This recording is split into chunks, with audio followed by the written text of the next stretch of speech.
जनता चौपाल में आपका स्वागत है। इस वक्त खुद पवन शर्मा जी हमारे साथ मौजूद हैं, उनसे बातचीत कर लेते हैं। पवन शर्मा जी, पूरे दिन भर तो आपकी थकावट रही होगी, लेकिन कितना माहौल बदला आज के जो एक बड़ी रैली हुई है, बड़ी जनसभा हुई है?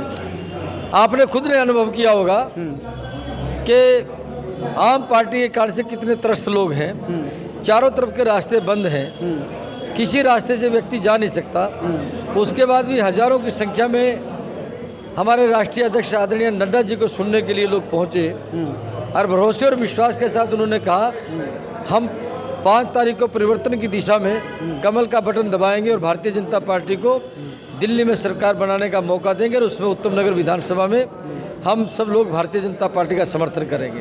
हाँ जी, ये जो अंदर की परिवर्तन करने की जो शक्ति लोगों में दिखाई दे रही है, उससे ये अनुभव आता है कि 10 साल में जो उन्होंने किया उससे लोग ऊब चुके हैं। अब ये लोग उन लोगों से भरोसा उनका टूट गया है, इसलिए इनकी किसी बात पर, किसी विषय पर कोई किसी प्रकार का अब उन पर विश्वास नहीं है।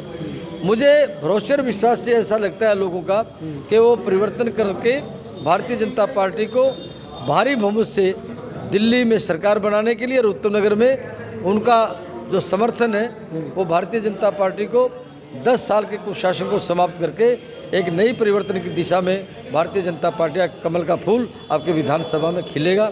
ये भरोसा और विश्वास उनके समर्थन से, आशीर्वाद से दिखता है। शर्मा जी, उत्तम नगर में आपने दिल्ली का जिक्र कर दिया, कुशासन का। उत्तम नगर की समस्याएं क्या नजर आ रही है आपको? क्योंकि कई लोगों ने कहा कि यहाँ तो समस्याओं का अंबार है। नहीं, आप तो खुद घूमते हैं यहाँ, आप किसी रास्ते अगर कहीं पहुँचना चाहो, क्या पहुँच सकते हो आप?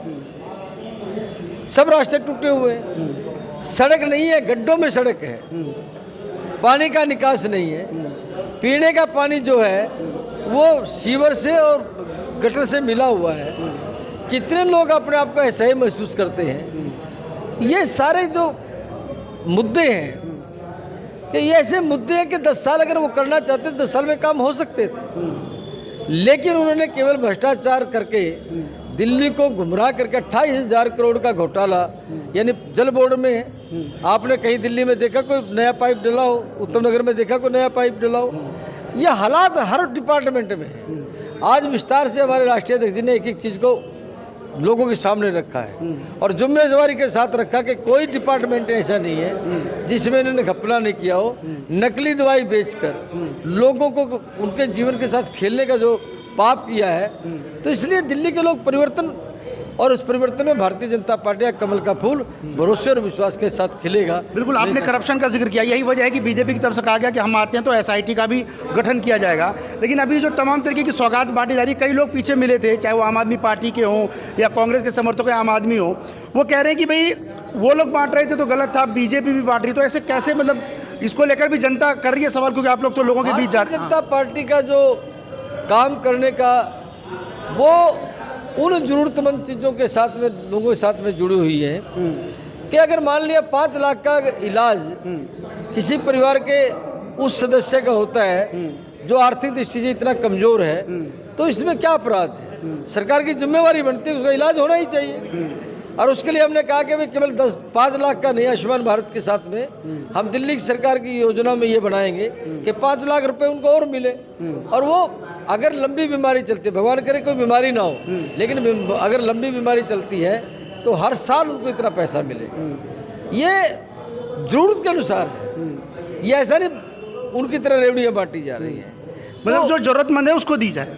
जरूरत का मतलब आखिर में बीमार आदमी का इलाज होना ही चाहिए, क्यों नहीं होना चाहिए? सरकार की जिम्मेवारी है ये, वो काम हम कर रहे हैं। लेकिन इनकी तरह वो एक ऐसा टीन लगाकर और उसमें नकली डॉक्टर बिठाकर नकली दवाई देकर किसी के जीवन के साथ हम खिलवाड़ नहीं करना चाहते।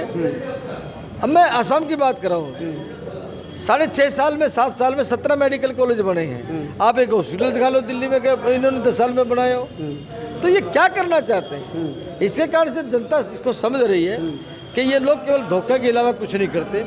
ये बताइए, पर्यावरण की बात करते हैं, आप जेल से छूटने के बाद पटाखे छुटवाते हैं और दिवाली के ऊपर प्रतिबंध लगाते हैं कि पर्यावरण खराब हो जाएगा। ये कुर्सी नीति है भाई, पता तो लगे। तो इनका सारा जो काम है ये नकली है, ढकोसलों का है, अपराध का है, भ्रष्टाचार का है, इसके अलावा कुछ नहीं। ठीक है, चलते तक आखिरी सवाल। हमने देखा है कि दिल्ली में कई लोग मिले, कह रहे जी 7 सांसद हमने दिल्ली के चुन के दे दिए, तो जब विधानसभा के इलेक्शन होते हैं वहाँ नतीजे कुछ और होते हैं, तो इस बार क्या बदलाव होगा, इतिहास बदलेगा इस बार? आपका चैनल भी गली और मोहल्ले में घूमता है, आप भी अनुभव कर रहे हैं, और वो अनुभव परिवर्तन का है। ये जो 26 साल का जो सूखा है, उस सूखे में कमल खिलेगा, और दिल्ली में भारतीय जनता पार्टी के सांसद और दिल्ली में भारतीय जनता पार्टी की सरकार, और उस सरकार के साथ नगर निगम में भी जिस तरह से गंदगी के ढेर इन्होंने लगाए हैं, उससे नगर निगम पार्षद से जनता ऊब चुकी है, उसमें भी परिवर्तन आपको दिखाई देगा। बहुत बहुत शुक्रिया आपका। तमाम थकावट के बावजूद भी पवन शर्मा जी ने हमसे बातचीत की, और बातचीत के जरिए ये बताने की कोशिश की कि दिल्ली में इस बार बदलाव की बयार है, और बयार में इस बार कहीं ना कहीं बीजेपी का जो सूखा था, जैसा कि उन्होंने जिक्र किया, वर्षों का सूखा, वो इस बार कहीं ना कहीं खत्म होगा, और दिल्ली की सत्ता पर बीजेपी की इस बार जोरदार वापसी होगी।